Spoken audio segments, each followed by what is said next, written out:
For today's video pala mga idol, nagkipag 1 versus 1 pala ako sa mga supporters ko. Saka mga idol, ang roles pala namin dito mid only saka third tower def. Saka medium, matagal-tagal na din pala ako hindi nagko-content ng 1 versus 1 show, kaya naman nagbabalik content na yung idol ninyo guys. Saka mga idol, baka gusto mo makipag 1 versus 1 sa akin, ang dapat mo lang gawin, make sure po na naka-follow ka sa aking page para naman malabanan na kita. Dito sa part na to guys, tamang tipi lang muna yung ginagawa ko dito para mabigyan siya.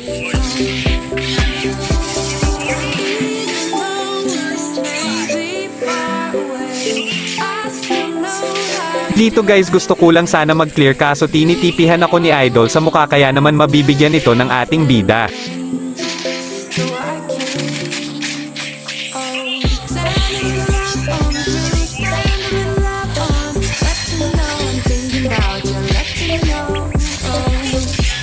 Saka guys, matapos ko siya mabigyan dyan, maya-maya napasabi na lang siya na nag-cross na naman yung aming landas sa mid lane, kaya naman mabibigyan ito siya ng ating bida.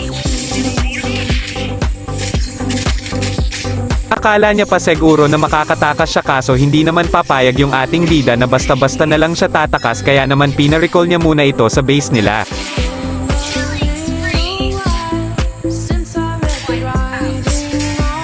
Dito guys, gusto ko lang sana mag-TP-TP, kaso nakisabay din siya sa akin na mag-TP, kaya naman pina-recall na lang siya ng ating bida sa base nila para doon na lang siya mag-TP.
Let you know, oh, send a little love on through, send a little love on, let you know I'm here for you, let you know.